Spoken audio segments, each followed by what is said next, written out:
Hi guys, Nigel Farage is a disgusting individual. He sold the public a pipe dream back in 2016 and somehow got away with it.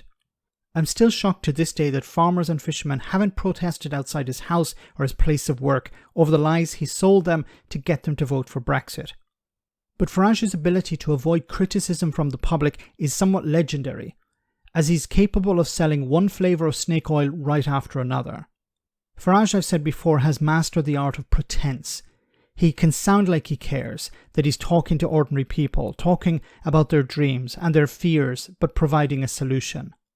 He tells people what they want to hear, and that has kept him going. Here he was back on his favourite issue of all, immigration. Watch how he brews his snake oil.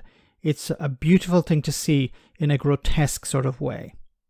Isn't partly the truth of net migration that for economic growth you need a level of net migration? Listen, I've been hearing this for a quarter of a century, all right? If increasing the British population by 8 million people has added, a few pips here and there, a few decimal points here and there to GDP, so bloomin' what? There is something that is far more important than the size of our GDP. There is something actually called community. Well, unless it's a European community. Now, this is what I'm talking about, is he's able to tap into these feelings that people have. He was always on about how we can grow the economy if we leave the European Union. Now he's saying growing the economy is not important. There's something much more important than that, and that's community. That's us coming together. Brexit is the opposite of community. It's separating Britain out from the rest of the community, going it alone. He's able to sell two ideas to people. He's able to sell the idea that we're going it alone, we're abandoning Europe, we're going on our own path. And then he's saying here in this interview, when it comes to the issue of immigration, we have to focus on community. We have to protect our community. There is something called quality of life in this country. And these are things that virtually nobody in Westminster even talks about, but they are. And this is him once again tapping into the idea that Westminster is in a bubble, Westminster is disconnected from reality, and this resonates with a lot of people, and he's correct. The MPs in Westminster are separated from their constituents. They don't live in the same world. How many examples have I given of Tory MPs completely disconnected from reality? Going to food banks and doing selfies there. Nigel Farage is able to tap into this. Unfortunately, he's able to talk the language of ordinary people, and it's extremely powerful. And Tory MPs in particular, or to a lesser extent Labour MPs, don't have this ability. There are some exceptions, but most of them are completely disconnected.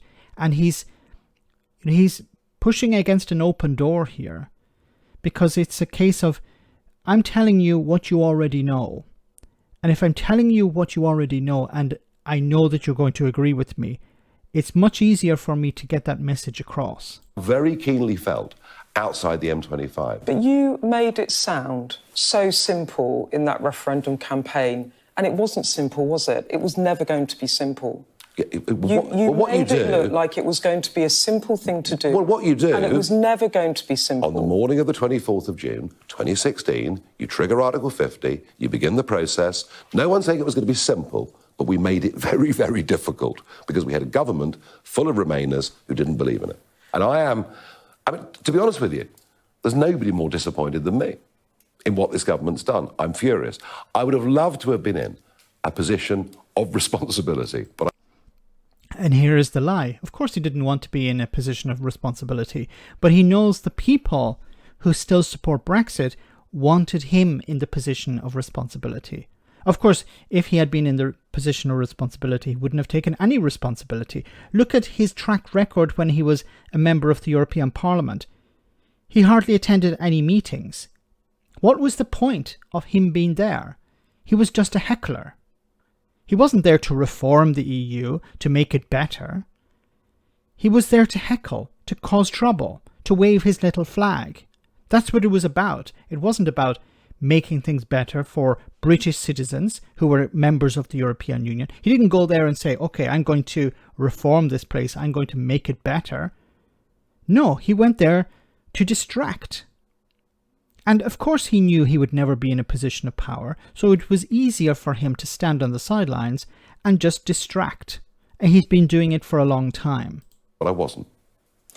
But you promised things as well in that referendum that you could never deliver. I think you'll find Boris Johnson and others were the ones making promises. You said you could get... I was looking at an article from June before the vote, June 2016. You said we can get net migration down to 50,000 Yes, people. of course. Now, whether you want to blame Boris Johnson or Rishi Sunak, people will look at that and say, I believe this guy. Yes. I believe... See, this is the problem as well. And this is the sort of language you're going to hear from people who still support Brexit. We could have had a better Brexit if the people in charge had believed in it.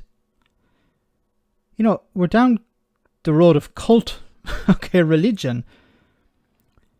If people had believed in it, so if people believed that if Nigel Farage was in charge, they would have got a better Brexit. Nigel Farage never knew that he would never be in charge. There was not even the remotest possibility that he would be having to take responsibility. But we've seen what he does when he has some responsibility. He's just a heckler. But it's easy for him to say, well, it could have worked, but it didn't work because the wrong people were in charge. Because he will never be in the position where he will actually be in charge. This guy. Yes, of course. I voted for it because of this guy. We could have got it down to 50,000. And this guy let me down. This guy didn't tell me. See, what she should have done here is not talk about, well, you were promising to bring down immigration. What she should have used is his own words. He was saying, we could be like Switzerland. We could be like Norway. And then he turned around and said, we don't want to be like Switzerland. We don't want to be like Norway. That's what I would have held up, to him. I would have said, why did you say we could be like, why did you convince the public that we could be like Norway? And then turn around after and say, well, nobody wants to be like Norway. No, if we were like Norway, that would be bad. Why did you do that? Which is your position today? And why did your position change? These are the type of questions you should be asking him.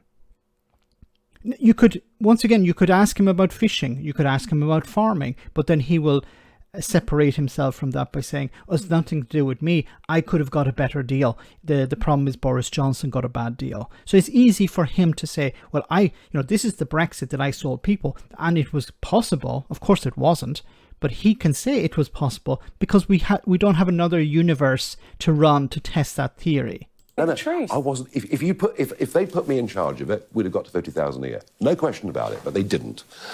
And so the problem we've got now is, I said Brexit. I said 10 years ago, I wanted to cause an earthquake in British politics. All right. Well, we got the earthquake. We're still suffering the aftershocks of it. And now we're all living with the fractures of it. Well, we're suffering the aftershocks because and we've got net migration at 606,000. Yes, because Parliament and the government have ignored the will of the people. That's what I'm saying. He's very good at doing this. This is the will of the people. The people back in 2016 wanted sunlit uplands. I could have delivered sunlit uplands, but I wasn't in a position to deliver those sunlit uplands. Instead, they got Boris Johnson, they got Theresa May, they got Rishi Sunak, they got Liz Truss. And of course they couldn't have got their sunlit uplands because the people who were in charge were incompetent, or the people who were in charge didn't believe in Brexit. This is his get out of jail free card.